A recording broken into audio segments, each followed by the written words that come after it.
Salut à tous, je vous souhaite la bienvenue dans ce premier numéro de Comment ça marche. Émission qui a pour but de démontrer les mouvements de judo et de les expliquer.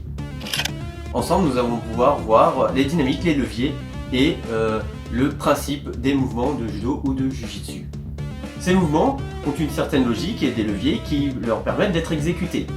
Je vous propose ensemble de voir comment cela fonctionne et comment cela se met en place. Un peu comme ça.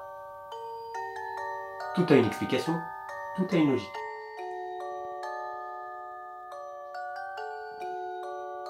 Voilà le mystère de la cuillère résolu. Je vous propose de passer tout de suite à la technique et de voir comment ça marche.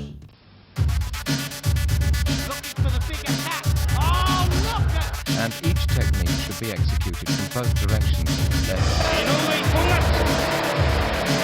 下手が前に出て内股を仕掛けるところ。突き落としという。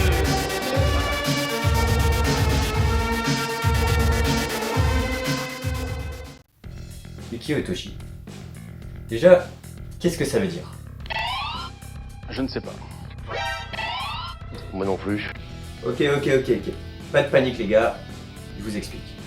Au-delà un peu des aspects poétiques de la technique, Ukiyo Toshi signifie littéralement renversement flottant. Cette technique porte effectivement bien son nom, car le principe du mouvement est de renverser son partenaire dans l'espace. En combat, Ukiyo Toshi se verra d'une grande efficacité en contre-attaque ou lors d'un relâchement de l'adversaire, suite à ce que l'on appelle une action-réaction. Il n'y a aucun blocage sur ce mouvement, son principe résidant essentiellement dans le changement brutal de direction pour surprendre l'adversaire. Analysons maintenant la séquence qui vient de se terminer. Le judoka blanc va tenter Kosotogake. En réponse à cette technique, pour ne pas tomber, le judoka bleu va donc retirer sa jambe droite. Ce qui va permettre au judoka blanc de profiter du déséquilibre momentané du judoka bleu pour effectuer Ukiyo Toshi. Vu sous cet angle-là, nous constatons en effet que le judoka bleu est victime de son propre déséquilibre et de la création du vide généré par le judoka blanc. Il n'y a aucun blocage sur ce mouvement, son principe résidant essentiellement dans le changement brutal de direction. Changement brutal de direction. La séquence qui vient de se terminer. Intéressant. Suite à ce que l'on appelle une Vas-y, action. on essaye.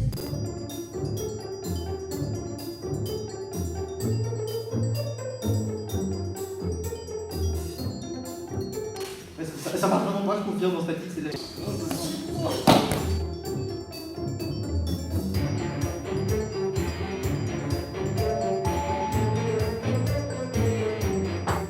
Ah, je vais lui réexpliquer.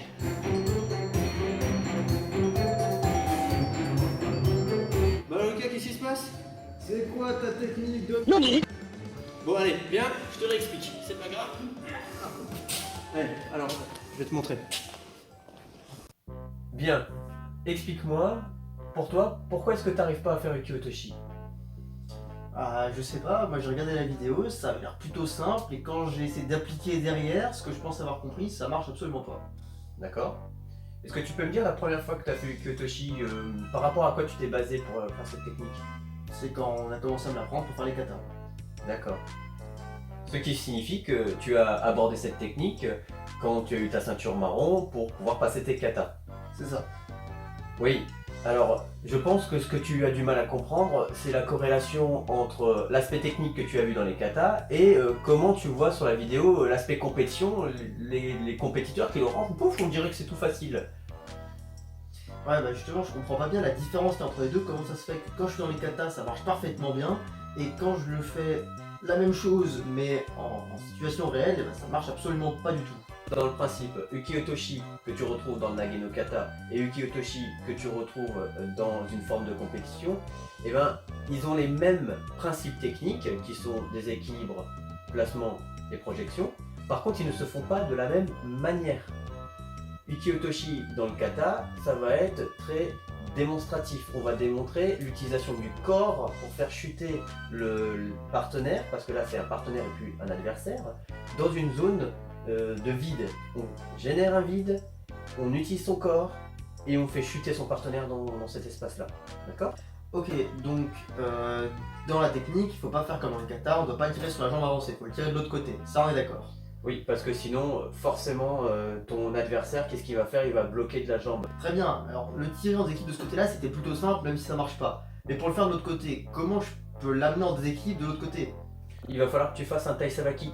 Il faut que tu fasses un quart de tour. Tai Savaki, c'est un quart de tour sur un côté. Alors, tu pourras pas le faire dans n'importe quel sens, tu verras bien qu'à un moment donné, il y a une logique dans le mouvement. Et donc en fait, c'est exactement comme sur la technique du kata. Mais inversé. C'est-à-dire qu'au lieu de chuter côté droit, tu le fais chuter sur son côté gauche. Alors, est-ce que tu as compris maintenant? Ouais, à peu près. Par contre, bah, tu vois, il suffit, quand tu fais ta technique, de ne pas partir côté jambe avancée, mais au contraire, partir dans le sens de déséquilibre, c'est-à-dire là, en fait, compte où le partenaire a le sens et les hanches alignées, tu vois, là. Tu comprends? Donc, au final, quand je vais faire du Kyotoshi, je ne vais pas partir là, mais là. Ok, mais comment je crée le fameux vide dont tu as parlé? Eh bien, c'est une bonne question au final. Parce que pour créer le vide, si je le fais en restant devant, tu vois bien que je bloque.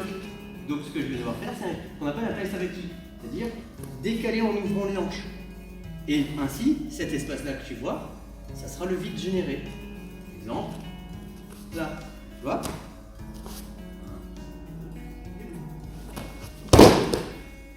Bon, alors déjà c'est très simple. Pour commencer, ton déséquilibre, il faut le faire du bon côté. Avance ta jambe. Regarde, moi j'avais la jambe avancée, comme ça, tu peux pas le tirer vers la jambe avancée. Ça marche pas. Il faut le tirer vers l'autre côté. Autre problème, si je tire de l'autre côté mais que je suis devant, et ben ça bloque. Parce que je suis devant et je suis pas transparent encore. Du coup, il faut faire quoi? Il faut s'écarter. Et en m'écartant, je génère le vide. Et c'est là où tu peux chuter dans la bonne direction par rapport à tes pieds. C'est absolument pas compliqué. Franchement, cette fois, tu ferais enfin pouvoir y arriver. お前はもう死んでいる。何？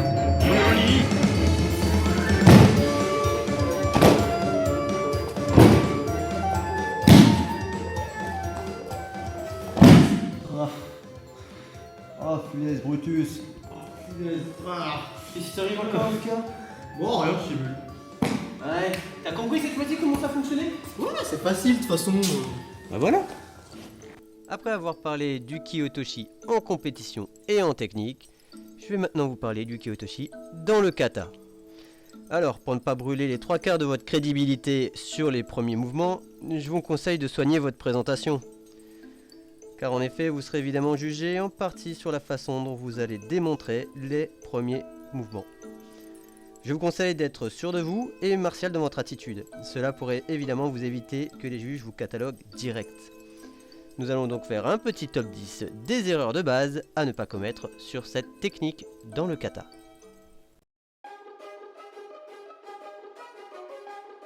Non, le kata n'est pas une démonstration pour un pharaon. On fait pas de judo les hanches désaxées, on reste bien de face, ça c'est moche. Vous aimez les poules, vous aimez la basse-cour et vous vous prenez vous-même pour un poulet? Eh bien, avant de vous faire plumer, je vous conseille d'éviter de faire ce qui va suivre. Non, on évite de lever les coudes comme si on allait s'envoler telle une poule. Bon, alors très important, ne croise pas les pieds, ça évitera en plus de se tromper de jambe à la fin.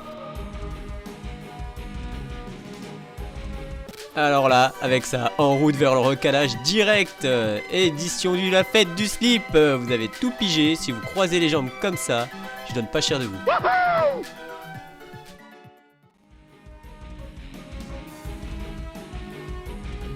Ça, c'est un kangourou. Si votre partenaire fait pareil, rappelez-lui que c'est très moche et que le jury le verra.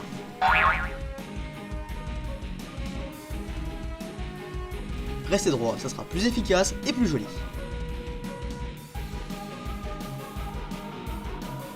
Ne tirez pas votre partenaire vers vous, sauf si vous êtes un mouflon.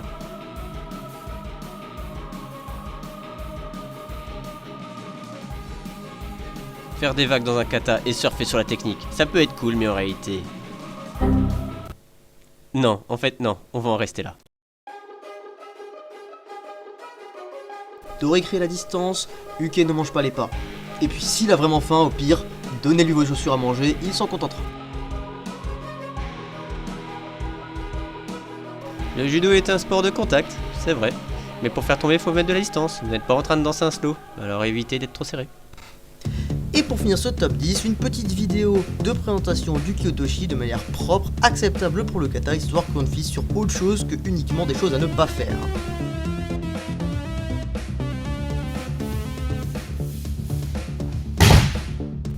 Surtout, pensez à aller vous entraîner sur le tatami, parce que regarder une vidéo et comprendre les principes, ça suffit pas, faut savoir les mettre en application. Alors avant de vous casser la tête devant un jury de kata ou avec un adversaire, n'oubliez pas de vous entraîner.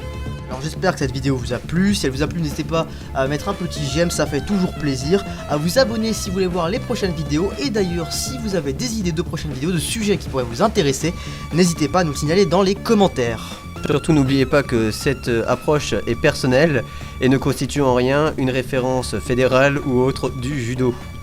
Si vous avez perçu cette vidéo comme de la grosse, eh bien dites-nous pourquoi, ça nous aidera à améliorer nos vidéos et à nous perfectionner dans le temps. Sur ce, nous, on vous laisse, et n'oubliez pas, le savoir est une chose, le comprendre en est une autre, alors restez curieux et gardez l'esprit ouvert. Matane Lucas. Matane Philippe. Matane à vous.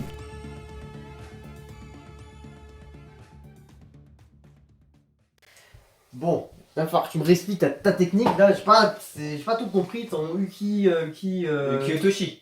Uki-Otoshi, c'est ça. Bah, ouais, ok, ça marche, bah on est là pour ça. Tant mieux.